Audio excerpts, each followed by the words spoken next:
phenomenal best-selling book, Untethered Soul, and his new book, The Surrender Experiment, just came out. If you don't mind, I'm going to describe in like 2 lines, 3 lines what your book is, and then you could add to that. Basically, you decided 40 years ago you were going to do this life experiment of surrendering to whatever, more or less, the universe put in front of you. And then these, one after the other, these incredible things happening, including ultimately, running or being involved in running a multi-billion-dollar company and all the highs and lows that comes with that. And the story is just incredible. Kind of the Untethered Soul was more, I would say, the philosophy, the surrender experiment is what actually happened to you. I'm here with Claudia as well. And would you say that's a fair assessment of the book or books? Yes. Thanks, James. I'm honored to be here with you and Claudia, and I really like meeting you both. And look forward to answering your questions. And by the way, this itself was almost a surrender experiment for us. We both independently read your book and sent emails. And then I didn't just read the book. I was like, no. Seriously? No. Come on. That's what she kept saying. Page. She was in the other room. Come on. And we got an email back, and we decided, okay, we got this email back. We're going to surrender to the universe. We're going to just get on the next plane and fly down here and stay at this wonderful... You moved here 40 years ago in your van and then built a house, and it was on 10 acres. And now it's over 1,000 acres or around 1,000 acres and all these buildings. We've had an incredible experience the past few days. At the Temple of the Universe. Yeah, and hanging out with you and your friends. So this was our surrender to podcast with you. Maybe you could kind of fill in a little bit more of the story. What happened once you started surrendering, or how did you get to that point, and then what happened? And believe me, we're interrupters, so we'll interrupt all along the way if you don't mind. All right.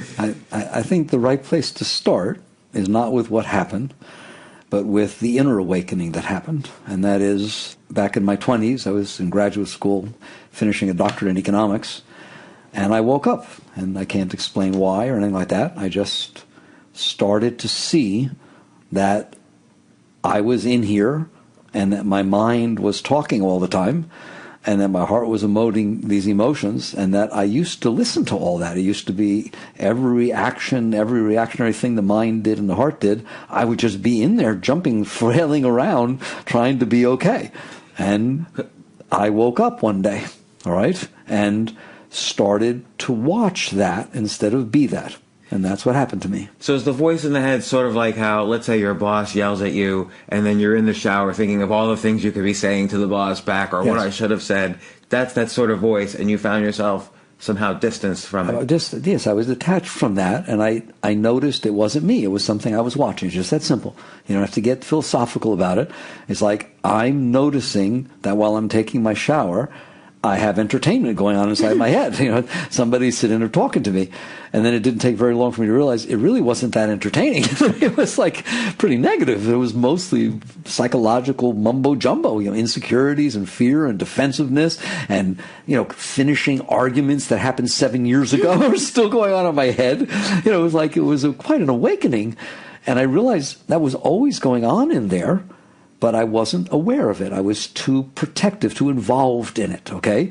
And now I had woken up to a certain degree. And so I looked at it, and it didn't take me long, an intelligent guy, to realize, I don't think so. This is not a healthy thing to have going on inside. That's my inner environment. This is my sanctuary. I live in here, guys, right? I don't want that going on inside of me. Why do you think most people don't detach from that voice? Do you think maybe they're thinking, if I think about an argument long enough, I'm going to have the right answer? It all is fear. By the time you get, because I spent a lot of time with this, by the time you get to the bottom of it, we're scared in here. Like we're in here, we don't know where we came from, we don't even know how we got here, right? We're just in here. And we look out through our eyes, there's a lot of stuff out there. A lot of people, places, things, noises, colors, shapes, from the day we're born, right? And so because of fear, because of loss, the sense of I'm lost, I'm just in here and I don't know what to do, we start developing this psyche inside that tries to be okay. That's what it is. I'm scared and I'm trying to be okay. That's the bottom line for everybody. So in some sense, it's like a compassionate brain that wants you to be okay but doesn't know how to make you okay. Exactly. In essence, you went to your mind because you have this beautiful abstract mind. You're a human being. You have a great mind, right? And you Sometimes. oh no, you have a great mind. You have a great mind. And you went to that mind from a very early age and you looked outside and said, I'm scared. What do I need to do? And your mind saw a movie where somebody did something. Your mind had a good experience once before, and it will start weaving this story of trying to figure out how everything needs to be and how you need to be in order for you to be okay. And that's what ends up being inside, and that's that voice of the mind. It's constantly telling you that story, right? And it's very destructive. You know, just as an aside, and I ask a question anytime you want. I keep interrupting. I can ask the question. Yes, we had this conversation. Oh no, I wanted to ask another question. Okay. I wanted to ask, the brain takes up only 2% of our body mass, but 25% of our calories every day. Do you think it's because that we're doing this constant churning of thoughts while it tries to protect us? Absolutely. It's also why we only use a very small percentage of our brain, because there are many parts of our brain, but we're totally focused on this fear protection oriented part. And so most of what our brain talks about is this personal, how do I be okay?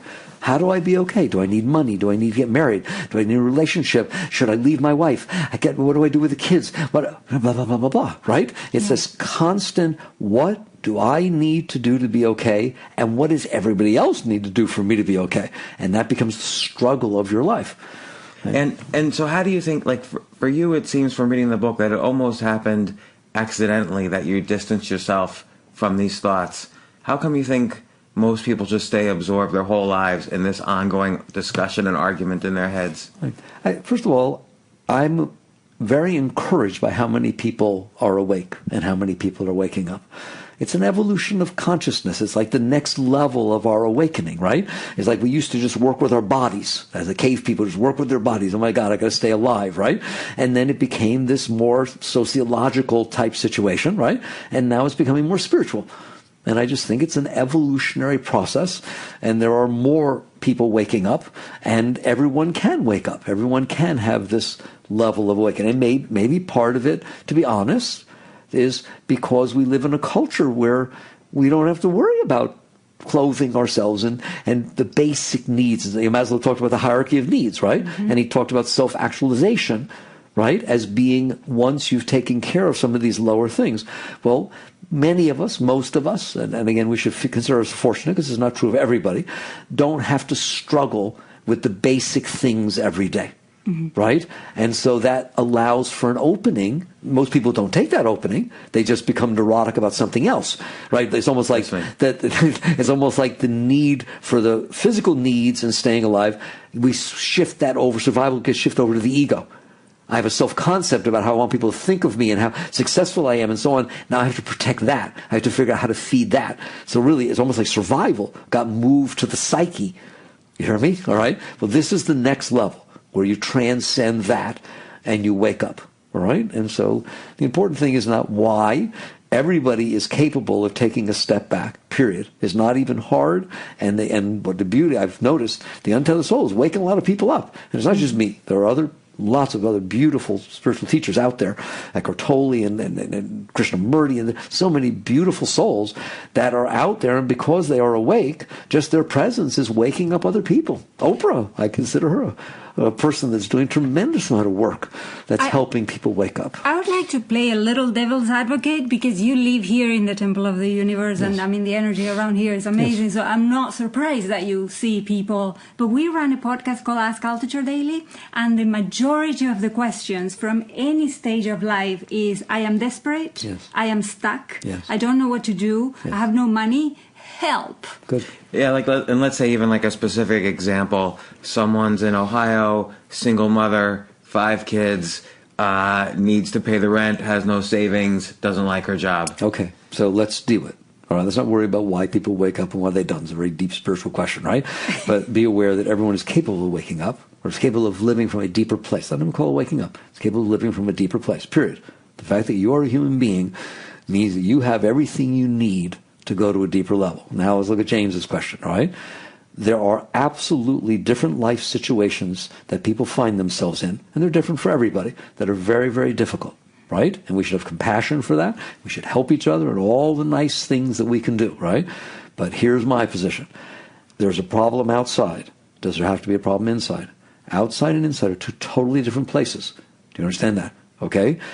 Outside, you don't have complete control over. I don't care what people tell you. You don't have complete control over the outside. You understand that? There's genetics, there's cause and effect, there's psychology, personality, there's other people. There's a lot of forces that create the outside. So you shouldn't take an attitude that I'm supposed to be able to control my outside and not have problems. Right? That's not true. All right? You're supposed to be able to handle the outside so that you can do the best that you can to deal with it. Right? When you're driving and somebody cuts you off and the car starts spinning around, that's a serious problem, okay? So you now have a problem outside. If you freak inside and say, I can't handle this, oh my God, and jump out of the front seat into the back seat of the car and cover your eyes, right? No. Right? So you now have double trouble, all right? And nothing good's going to come from that. It's exactly the same with every situation we find ourselves in lives for everybody. Yes, there are situations that unfold outside. Can you handle that? Can you start from a position of, yep, that's life, here it goes, here's life, this is what's in front of me. I'm okay in here, I'm okay in here. I'm not freaking out, I'm not making it worse, I'm not exaggerating the situation, I'm not in there telling myself, oh my God, it'll never be okay again, my life is over, why should I even live? Right, you now have two problems. You have the problem outside and you have the problem inside. All I'm encouraging people to realize is you may not be able to get the outside in a way that is exactly the way that's comfortable to you, all right? Though you can do a lot, and we'll talk about that, right? But you are in complete control of the inside, and no one will tell you that. There's nobody else in there but you. There's no competition for what goes on out here. We're all competing, right? There's no competition, limited resources. There's no economics. There's nothing like that, right? You are a free being inside. You are the aware, conscious being, and you are aware that your thoughts are driving you crazy. Do something about it. You're aware that your emotions are difficult for you to handle. Do something about it. Where I want you to get, and where we can get, all of us, is events unfold outside. They come in. They do whatever the heck they do, right? And you're okay. You let go. You're clear. Now that you're clear, look outside and see how you can deal with the situation outside. Deal with trying to repair it, trying to raise it, trying to do something great for it. Not, I can't handle it, so I want to control the situation outside so it fixes my inside. You're not even trying to fix the situation outside. Do you understand that? You're trying to make it so you can handle it inside. That's not necessarily the best thing to do for what's wrong outside. So I want to make the connection between your kind of disconnection from that thought process to what you call the surrender experiment that you began, but also in the context of the story we just said, the car going around. You brought it up. You took it to an extreme case. So the car is out of control. You're jumping in the back seat. Right. Where's the line when you should say, okay, I'm not going to jump in the back seat, but I'm going to start to control the car instead of just letting it go? No, you don't ever. I would never say you just let it go. All I'm saying, to me, surrender doesn't mean you don't do anything. People take it too far. They go past the middle, right? Surrender is the Tao. That's what's meant by the Tao, the middle, right? You are neither resisting nor completely ignoring what's taking place. You have achieved a place inside yourself where you are not the problem. There's only one problem. That is, I'm in a situation that needs to be dealt with. I am clear about it. I am competent, capable, and present. What should I be doing? And you look outside and you'll see the car spinning this way. And there will be a fairly natural instinct to try to straighten that. Do you understand that? As opposed to you're freaking out, so you can't feel that instinct. You can't be in harmony with that.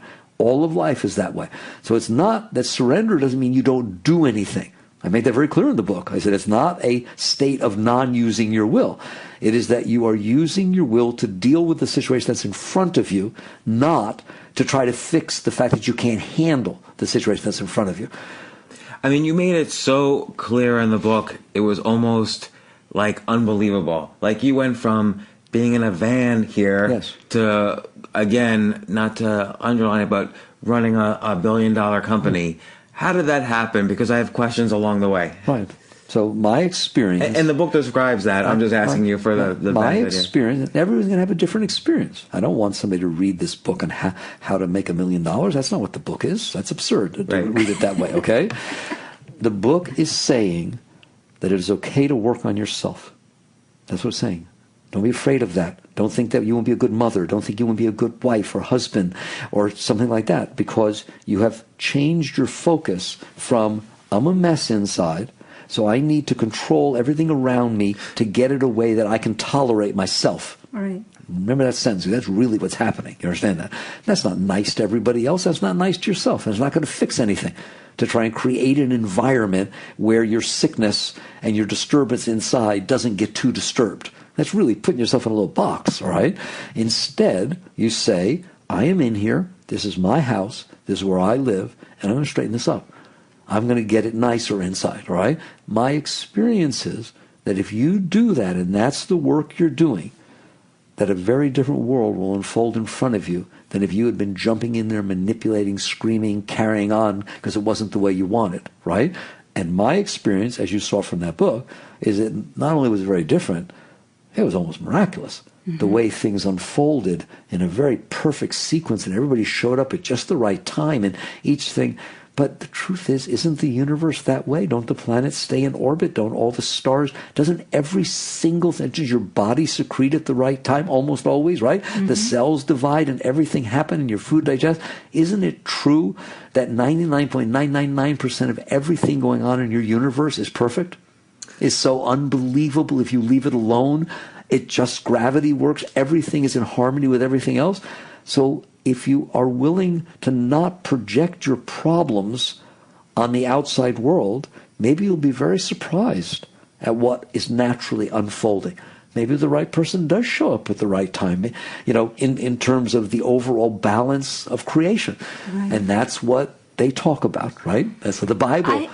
go ahead. I'm sorry. I have there's a scene in the beginning of the book. So you find yourself in the situation where you have exactly the amount of money required to buy a piece of property. Yes. And so you finally have a little place, and so miraculously you get a house. And then one day you're coming back from California, and there is someone in your property building another house. Yes. Normally, like if you run this by any American, or pretty much I'm going to say anybody in the world, I can already hear what goes through my mind just went berserk, yes. Right? And I think yours went too. Yes. So what happened? So what I started telling you is when I woke up and I made a commitment to myself, which is I knew that I couldn't have the life at the level I wanted it with all this disturbance going on inside my head. Like I was my own worst enemy. I was judging everything, valuing everything, complaining about everything. It just was not a reasonable environment. Come on, I grew up in the 60s, you know, we're supposed to be happy people, all right? And it was not, right? You understand that? And no matter what you created outside, if it's like that inside, you're not going to be okay, all right? So I committed myself, and I'm serious, I committed myself to say I'm going to clean this up. So different situations unfolded along the way, and the book tells these stories, where the outside world caused my mind to have trouble, okay? It wasn't what I wanted, right? It just wasn't what I wanted. And I told you in the book, I said I started this experiment, and what it said was, if the only reason I'm not okay with what unfolded outside is because of personal preference, in other words, what if I did like it? Right? Well, then I'd be happy. Right. Well, what if I didn't like it? Then the exact same thing would make me unhappy. That's called personal preference. You understand that? So the same event could unfold, right? And depending on what I felt about it, determined what was happening, right? No, that's a non-starter, right? That meant I was doing it. Now, that's very different if somebody, takes a hammer and smashes my hand. Whether I like it or not, I got a smashed hand, right? There are repercussions to that, right? There are no repercussions. If somebody drives by and passes me on the road, and I'm a neurotic, control freak, and that's not okay with me, you understand that? And I start getting all uptight because somebody passed me, right? That's just me. That's not the act. If I let somebody pass me, they pass me, right? What if I like them passing me and they're not behind me anymore? Do you see what I'm saying? Yes. It's like if it's just a personal preference that's causing the trouble, I'm letting go.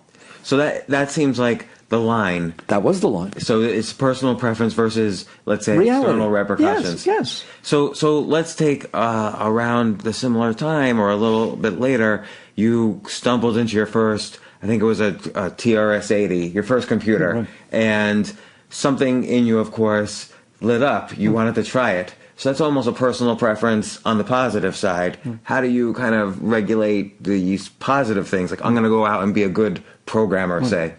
Well, first, and there's a subtle difference. Well, let me ask you first in the way, because I want to make it a non-argument, not anything, right? Is fine if something positive happens to you and you feel attracted to it and there's no repercussions other than a natural. I always tell people, don't get weird on me. If somebody puts two foods in front of you and one is something you really like and the other is something you really don't like so much, right? And there's no repercussions, just pick whichever one you want. Take the one you like.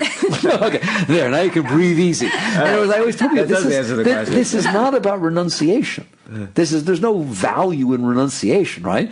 This is about non-attachment. This is about being okay inside. All right?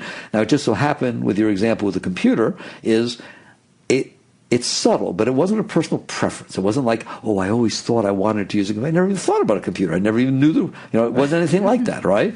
It was a deep inspiration. A beautiful energy that came up from inside that was pulling me toward it, right? It was very inspiring, okay? Yeah, we follow that stuff, right? That's from a deeper place than our psyche. That didn't come from the psyche. It came from the soul. It came from the heart. Do you think you had to be kind of clean on the inside to have that inspiration? Yes. Because a lot of people ask, how do I find my passion? That's right. But they might not be, I don't know whether they are or not. We just get the emails. They might not be whatever. But that's why, James. In other words, you're in here. It's just like I'm in this room, and there's a number of people in this room, right? Who am I listening to? Well, it'd generally be the one who makes the most noise. It'd be the squeaky. Unfortunately, me all the time. Okay, it'd be the squeaky wheel, right? Well, your ego, not yours personally, but all of it, the ego, the personal mind, the preferences, the dislikes, the likes, the past experiences that we couldn't handle. There's all this junk that we've built up inside ourselves. Pretty noisy, all right? Whereas the deeper things are quieter. And they come up, and we don't pay attention to them. So we put all of our attention on the lower part of our being, right? Survival, fear, need, all this kind of stuff, right? And then we can't tune in to the higher things. So as you work your way through that part of your being, it becomes totally natural to find your passion, to become more inspired, right? And so at this point, you had been kind of 6 years into this experiment, 5 or 6 years into this experiment when you picked up that first piece of software or computer or whatever. Right. So do you think that amount of, of course it could happen instantly, but do you think also that amount of time helped you to be clear about, okay, I'm going to let this energy come through and start working with computers? Right. The beauty of the book, The Surrender Experiment, is it clearly shows a step-by-step process. And that's why a lot of people say they like that, right? It's not just somebody telling about spiritual experiences or something like that. You're there with me, and you're growing step by step, letting go, next event. It's a staircase. You're just working your way up. So, and part of the perfection of the universe that I've experienced is you're presented with that which you're ready for, right? Next. There's one or two, you're living in one of two universes. The one of your own commotion, right? And then you made decisions based on your commotion, and next thing you know, you're holding the bag, right? And this is going on, and all of a sudden you get this mess going on outside of you because you projected the mess inside of you onto the outside of you. Do you understand that? Yeah. Right? If you're really lonely and messed up inside and you're trying to find a woman or a man and you start dressing a certain way and driving a certain type of car and telling lies and overselling yourself, God forbid the person fall in love with you. Because they didn't fall in love with you. Right? They fell in love with some made-up false thing, and now you don't know what to wear next time, and you got all this neurosis going on in the relationship. Do you understand that? Or I usually start telling the truth 3 months later. Okay. Or you let go of that part of yourself and you realize love is inside of me. When you experience love, it's inside, not outside. You understand? The fact that it requires something outside of you to somehow line up this mess you've made inside of you so that you can feel the love that's behind it, right? if you thin out that mess, you will feel love way more until eventually, from the time you wake up in the morning till you go to bed to sleep, you're just feeling this love. It's just that's your state. Like it used to be noise, now it's love, right? It used to be trouble, now it's this beautiful flow of energy that happens to be behind all the mess. But you have to do deep work on yourself. Right? It's not a question of 6 years, by the way. No, there's no time. Somebody else could be nothing. All right? It's a question of, do you understand that right now you're chasing the wrong thing? You're letting the sicker, not the sicker, I don't use that word, but the lower part of your being, these disturbances you built up inside yourself, the weaker stuff inside of you, tell your mind, right? Let your mind figure out, what do I need to do to make this be okay? And then you're going out there into the world and trying to manipulate and control the world based on that. What deep spirituality, yoga, the deeper teachings are about is, I need to straighten this up in here. I don't need to lay my stuff on everybody else. I need to straighten this up. I need to find my center, find the beauty that's inside of me. And so the work becomes letting go of that part of you. Now, once you have found some inspiration, some beauty, some joy, some love, by all means, beautiful things will unfold in front of you. Share it, get married, have kids. There's nothing you're not doing, right? It's that you're coming from a deeper place. If you get married, it's because you're filled with love and you end up being together, and so it's beautiful to make these commitments. It's not because I'm not okay and she's going to make me okay, because that ain't going to happen. Right? This morning you were saying something very beautiful in when you were giving a talk, and by the way, all the chants in the temple are in English, and that was refreshing to understand all the words. And then you were saying everybody wants techniques. How do I do this? And one of them you were saying was just relax. Yes. It's that simple. When it's all said and done, it's that simple. The world is going to unfold in front of you.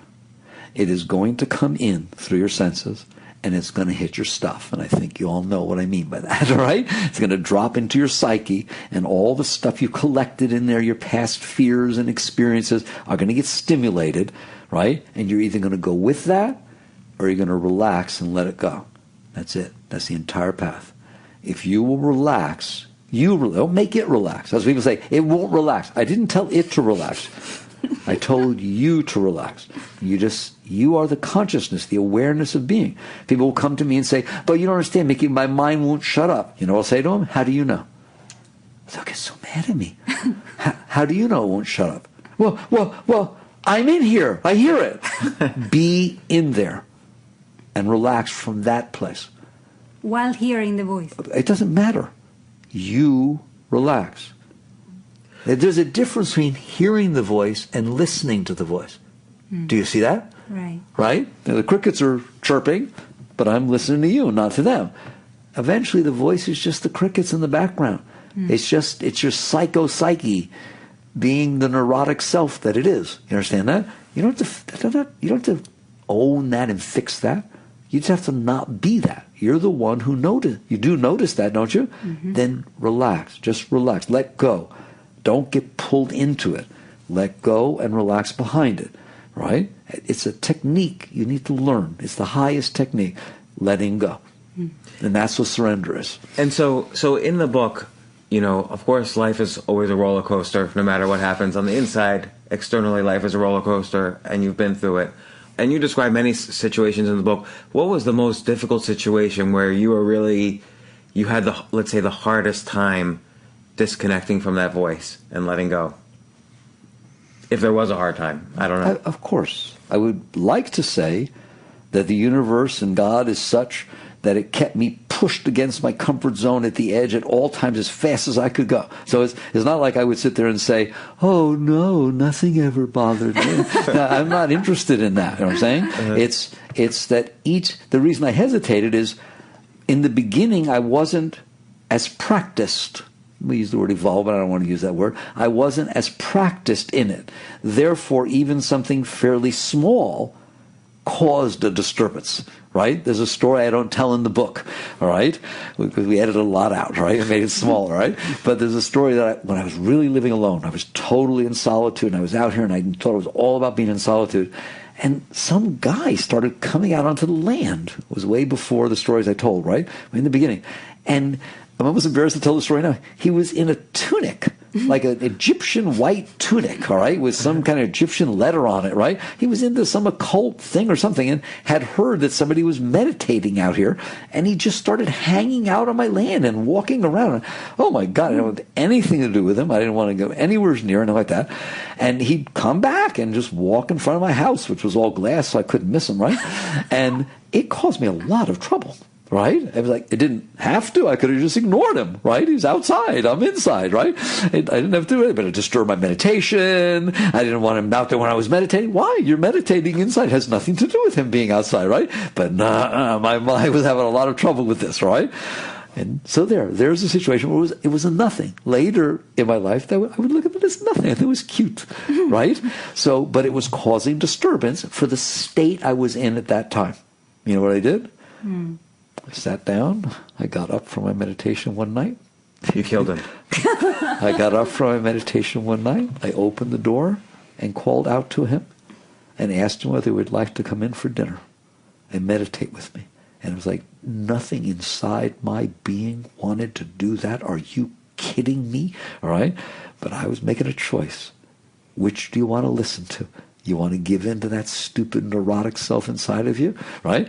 So the guy came in, he wanted to meditate. I said, well, okay, before dinner, I meditate, right? Well, he thought 5 minutes. Well, I used to meditate for an hour before dinner. So I went upstairs, I sat there, and he's restless, moving around, all this kind of stuff, right? And it was time for dinner. Well, all I ate was this little tiny little dinner salad, right? That guy never came back. So I got rid of two things that night. That voice inside my head, I let him know, you're not running things here. Sorry that there's somebody walking outside that you don't like. Do you understand that? You're not the boss. You don't own me. And we're going to let go. Right? And so I'm showing you that example was a simple little nothing. Right?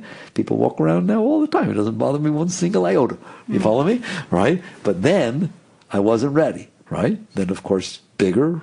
I don't want to take surprise away from the book, but the whole legal thing that happened in the end, of course, was very large, right? It's a shocking kind of thing. But it was no different to me than, not even close, in fact. I had more trouble. My mind gave me more trouble about that guy walking around outside in a tunic than the entire legal thing. Wow. Right. You even discuss how you wanted to say hello to the prosecutor, That's right. And your attorneys were like, no, don't do that. But what about not even the prosecution, but the fact that, and this is not giving away too much, somebody was stealing from you that led to that situation? Absolutely. How did you internally, and the fact that nobody was listening in let's say, the authorities. That's right. So that would have been painful to me. There is no question that being in a situation, any situation, where you feel that people don't understand what you're saying, they're not listening. They've got their own view, and it's not what happened, right? There's a total misunderstanding, right? But yet nobody's listening. The ego does not like that one single iota. It's like being drowned. It's like being held underwater, right? But the beauty of the situation was I had no choice. There was nothing you could do about it. Do you understand that, right? There's nothing you could do. So you either suffered or you didn't. And every single step of the way, I chose not to. Period. I chose not to suffer. So you saw it coming up like, oh, I'm about to get angry. And then you would... I never felt anger. It's fear, right? The fear creates anger, right? But I in any event, basically what you would feel is fear. You'd feel fear. Oh my God, what's going to happen to me? These people are believing a non-lie is a non-truth, and nobody even wants to hear what happened, right? And so you sit there and look at that and say, if I give in to that, because again, by that point, I'd done years and years and years, 10, 20, 30 years of work on myself, right? And so the decision is always the same. Is this any different? And the answer is no. It's bigger, it's more dangerous, but it's not any different. There's still something happening outside, and this is my house in here. My house is staying clean. That doesn't mean that there's not stuff that's coming up, right? I'm letting it go. I'm relaxing. I'm relaxing. As long as I'm relaxing, it comes and goes. Sometimes it's hot. Sometimes it's not. But I'm always okay. Period. And so what about there were many complex decisions you had to make, of course, in the business world. So you started building up this company. You were having... your revenues were going straight up, and then other companies put pressure on you to merge, something you didn't your personal preference was that you didn't want it to happen. Sure. And that's a fairly complex decision to say, okay, I'm going to merge and then IPO a company. How did you kind of navigate those waters, both internally and externally? Right. My experience is, and this is very difficult for people to hear. You understand? That's a very deep question you just asked. My experience is that if you try to live in your mind, it's very complicated, because then the mind wants to understand everything. Do you understand that? And it doesn't have the variables. There's too many variables. It's very big. The world is very big. Anything can happen. It tries to look at every single thing and look at every contingency and all this sort of stuff, and it gets very, very confusing. Okay? My experience is that life isn't really like that. Life unfolds step by step. And if you pay attention and don't get all involved in your personal preferences for or against something, and you listen, you just listen and pay attention, you will get a feel for what's happening. Do you understand that? And if you will follow that, just step by step, not, now I know. No, you don't know. You know so far what is unfolding. It's like a river is flowing and you're going with it. You understand that? You don't know where it's going to turn next, but you know how to steer your boat. You know how to keep the boat steady. You know how to be ready. And that's more of the attitude, even in business, even in spirituality, that I always did everything with my life. And so it's more of a listening, a harmonizing, and being with the moment. And so I mentioned in the book that one of the things that was important, of course I didn't want to. I love running my own company. I'd never worked for anybody else in my life. I didn't want to have anything to do with it, right? But it was what was happening. It was right for everybody else, right? There was these hundreds of dealers that could be here today, gone tomorrow. Can't get any equity out of. It's not easy for small dealers to get equity out of the investments that they made, right? And so it was obvious that I had to choose. Was I going to listen to my stupid personal preference and what Mickey would prefer, right? Or listen and see what was going on that was for the benefit of the whole. Mm-hmm. And if you look from the whole, you make some really better decisions. Understand that? That's a whole new component, though, because then it's just not, is it my preference, is it not my preference, but when it involves so many other people, as in the situation of business, is also what is good for everyone involved. If you look at the whole, you're always better off, right? And that goes for the environment, that goes for the society, right? In other words, at some point, we're just too caught in ourselves, and the only thing we can see is our own personal fears and desires. Do you understand that? And that is how most people live. This is about me, all right? And I'm trying to make a decision of what will be best for me. Even then, you don't know what the right decision is, right? When you let go of that part of you, over time, your vision is not limited to you. You start seeing other people. You start seeing a community. You start seeing the whole creation. You start seeing the whole thing. And you let the factors of the whole be part of what's coming into you. And decisions are way easier. Things that seem like you wouldn't know what to do, you know exactly what to do. You know what's right. You just didn't want to do it. So it's interesting. It's again relates to your, and I hate to make it like a technique, but it relates to your earlier line, look at your personal preferences, and then earlier you said if it has negative repercussions externally, don't do it. Here's a case where something you thought, without having all the variables, okay, this looks like it has positive repercussions, so you did it. Even though it was against your personal preference. There was one thing I knew for sure. Mickey liked doing his own thing. Mickey didn't want to get involved with all these people, all this kind of stuff. He liked having his own little clean company, and he was under control, and he did his thing. Okay? Whoopee. What's new? You follow me? Mm-hmm. All right? I don't want that to be the decision maker. It's just that simple. I had learned that that's not the decision maker, right? So it's almost like somebody would then say, but what is the decision maker? How about I look in the eye and said, not that is good enough. Just being open enough to where not that is a decision maker.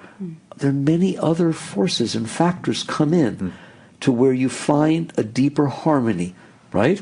And by the way, it's not even like I measure outcome by saying, well, what ended up happening? Right? It's like what ended up happening is a continuation of a journey, right? You don't get to sit there and say, but I wanted it to be this, right? It's good enough to follow the flow. It's good enough to enjoy your life and enjoy serving and be involved and surrender to the unfolding of the universe that's happening around you. Come in harmony with it. That is in and of itself its own journey and its own reward. And the reward of not carrying this mess inside your head, right? That it was about me and I didn't get what I wanted, or I should have gotten this. You'll never be okay. You know that. The mind is never okay. Versus you let go of that and all of a sudden you are okay during all of it. And that's the beauty of the surrender experiment. It shows all these different positive and negative things that happen. And not only was I okay with all of them, by the time they were done, I was more okay than I'd ever been before, forever. Wow. They were growth experiences. That's what's wrong with us. What we're trying to do is stop our growth. We're trying to say, I'm only okay with this person, this situation, being treated this way and this kind of thing, and now I have to make that happen. Well, then you don't grow. You stay stuck exactly where you are. It's almost like the worst experience is, and by worst, That's I'm right. using like the general external judgment of it. The worst experience is, it's like, oh wow, here's an opportunity to really take a step. Absolutely. There is no lose once you start playing this game. Once you understand that the less of you that's in the way of you experiencing life is, the better off you and everybody else is, the more you can actually experience that here and now experience of life coming into you is oh my God, it's a peak experience. It's a beautiful experience. All right? People do all kinds of things. They climb Mount Everest, right? Because of the realness of the experience, right? I'm telling you, every minute of every day for everybody is like climbing Mount Everest. It is a situation that's unfolding in front of them that's challenging them to the depth of their being. They've just decided they don't want to be on a mountain climbing it, right? You change your attitude, and then what you said is true.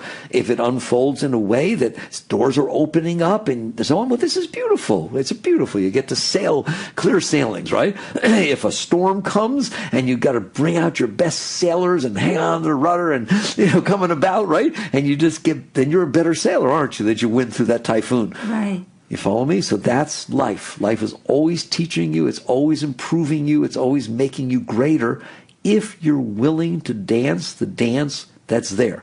Not if you've decided, I will only be okay if it matches what I want. Does that make sense? Yeah. Another thing I really like that you said today that it made me go, oh, thank God, is that you said you don't have to meditate, you don't have to sit straight, you don't have to do yoga, you can if you want to, but it's not really about that. You just have to relax. And I was like, thank God. But I also said that it's good to do those things. Oh, no, of course. She's a yoga instructor. There is also the balance, but it's not like you have to sit for an hour in a straight position until everything hurts. It means nothing to do that. In other words, if you get into an asana and it's stressful, a little painful to you, right? The only benefit is that you learn to relax in the face of that stress. Because then, on our everyday situation, when the husband says, oh, sweetheart, when you come home tonight, we need to have a talk. Right? All of it. That to me is an asana. That to me is a yoga posture. That now something that's uncomfortable, right, is there. Can you relax through that? Can you still have a beautiful day? Can you be comfortable? Can you not have built in your mind what the heck he or she's going to talk about and answered every, oh my God. Can you just relax and be present in the moment?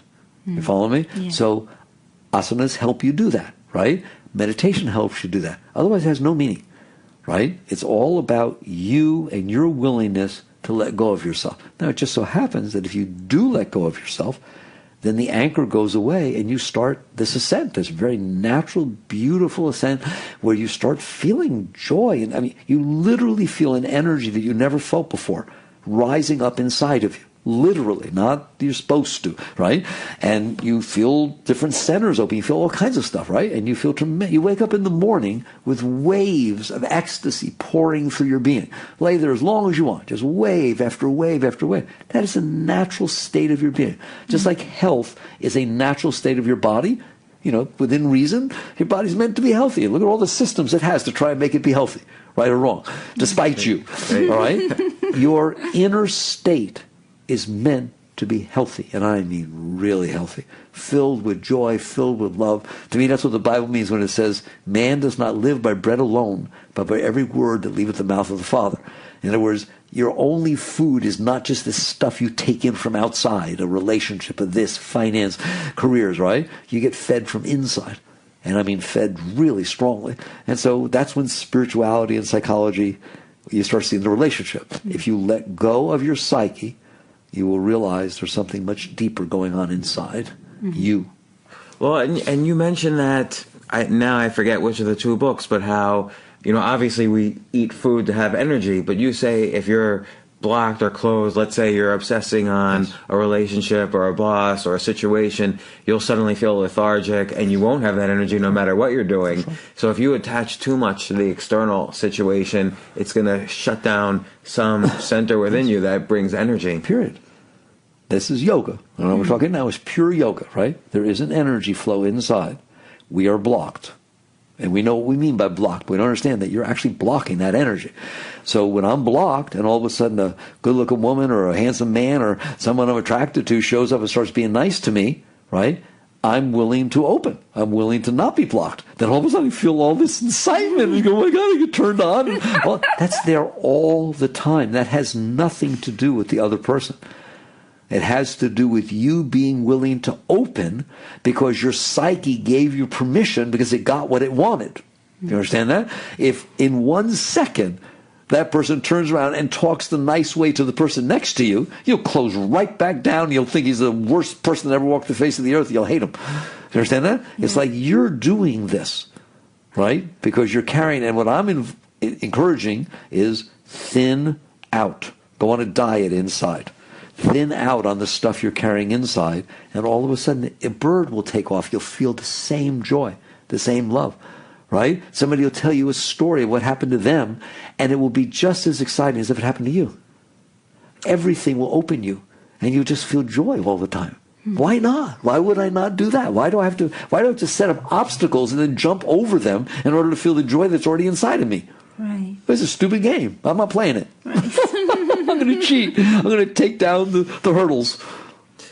So once you began this experiment, it really was remarkable what happened. Like, you more and more naturally expanded the area you live in. Now it's this beautiful, amazing space that we've both had an opportunity to see. Your business flourished, your relationships flourished.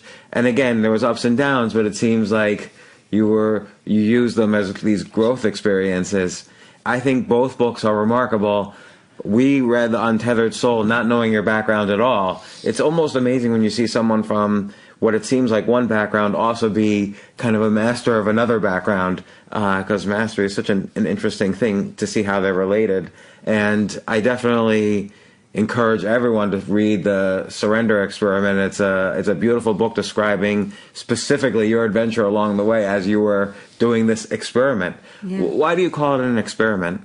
It was an experiment because most of us think that nothing good is going to happen in life unless I make it. That's how we don't realize we think that, right? We're inside, we're scared. We've developed all these concepts of how things need to be for us to be okay, and we think that life is a battle, a fight, that it's against me unless I make it before me. Right? We don't say it out loud like that, but take a look at everybody. Well, we do. We set goals. We do set goals and say that we won't be okay unless we'll get them, right? Which is like to limit life, right? The experiment is, that's another side we haven't talked about, is like life's done a pretty good job by itself. We talked about that this morning. The scientists tell us 13.8 billion years ago, they were just these hydrogen helium gases so thick that no light could pass through them, right? And now they turn themselves into this. That's pretty miraculous. To me, the most miraculous is the DNA molecule that holds the entire structure of every cell in the human body. But it's made out of those gases. Nothing got added to this, right? So life is pretty intelligent. Life is pretty phenomenal. Life's done quite a job. No human did that. Life did that. So the experiment is as follows. If it could do that, maybe what's unfolding in front of me is just fine, but I'm too scared of it. I'm too scared to see where it's going. I'm too scared, right? Look at all the different stages life went through. You understand that? Before it became this. And related to that is what you said earlier, we're never going to know all the variables. Not even close. And you just get comfortable. That's the experiment. It's an experiment that says, I didn't make all this. I didn't make the moment that's in front of me. And the moment in front of me is not there for me. It would be there whether I was there or not, wouldn't it? right? My favorite is I pick you up and I drop you onto a street in Paris. The street in Paris, the people, everything was there before you got there. Right. And if I pick you up, it's still going to be there. It has nothing to do with you. Well, neither does any other moment. It's just a moment unfolding in the universe that you happen to be seeing. Do you understand that? Yeah. It's not personal. And so the question becomes, do you want to learn how to handle the reality that's unfolding in front of you so that, and this is where I get my bottom line, so that your life can become about serving the moments that are unfolding in front of you instead of manipulating and controlling them to try and make it match what's wrong inside of you. Those are two totally different lives. That's a great way to put it, just serving the moment. You serve the moment, raise it. What can I do? It's going somewheres. Can I be in harmony with it? How can I help it? Instead of complaining about it. So let me ask an aside question. The Untethered Soul comes out. A few years later, Oprah Winfrey calls and says, come on my show. How excited were you? I wasn't excited, right? It literally happened right here in this house. You happened to be in my house, right? And one Sunday, my cell phone rang, and I don't give out my cell phone number very often, right? My cell phone rang, and I picked it up, and the lady on the other end said, hello, is this Michael Singer? I said, yes. She said, this is Oprah Winfrey. Jesus. How did she know your phone number? Is she like... She'll tell you. Like, it really was very beautiful, right? Is a week before, right? Maybe even 2 weeks before, I guess she got mad at me. Whatever. 2 weeks before, the earth rumbled. Like, I mean, holy mackerel. Anyone that knew anything about Mickey Singer got a phone call. My publisher, my wife Donna has her own phone number, right? Her phone number started ringing because I don't have a listed number. And everybody, anything that had anything to do or could possibly know Mickey Singer was getting called by Oprah Winfrey's staff. Oprah wants Mickey Singer's phone number. Right, and remember we sat there and said, well, we'll send it to you, right, over the weekend. We realized you want it or something, and they kept writing back, no, right now, right, we need it right away, right, and so we sent in the phone number, and it was a few weeks later that she called, right, and so that's how she got the phone number. But the net result was, it was just what happened next. I don't know how to explain it. Am I honored? Of course I am. I have tremendous respect for her, right? Tremendous. Not because of the power, what effect she can have, but my God, that lady's helping a lot of people. Yeah. You know, people aren't willing to look at that as like, man, she's like Moses. Right? She's helping a lot of people. A lot of people are being raised, right, and open to spirituality and to deepening themselves and so on because of her presence on the planet. She's a serious force, right? So I was honored to get to talk to her. We talked for 45 minutes, right? We had a long talk, and I had a lot of respect for her. And so basically she asked if I would do an interview, and I'd never, ever done an interview in my life. All right. In fact, this may be my second or third. I'm doing with you. I generally say no. All right. And it was a beautiful experience. It just unfolded perfectly fine. Right. And it was just a surrender. I surrendered to it. Right. It wasn't a sense of excitement or something like that. It was a sense of adventure. Right. It was more of a sense of, oh boy, I haven't done anything. I'd never done television before. What? Another part of the experiment. It's part of the experiment. It was just another thing. Look what God did now. Look what God did now. Like my first interview and my first time behind a camera, right, was up there in Chicago talking to Oprah Winfrey. That's amazing. That's what happened. Well, Mickey Singer, Michael Singer on your books. Again, The Surrender Experiment, The Untethered Soul. Surrender Experiment's the one that just came out. I highly encourage people to read it. It's been such an honor to interview you because we've been fans for years. We read The Untethered Experiment, I don't know, 4 or 5 years ago. Untethered Soul. Untethered Soul. I'm combining them both now. That's the omnibus edition. But very honored to interview you, and I'm glad you made the time for us and invited us down to your home. It's a pleasure meeting you both. Thank you. For more from James,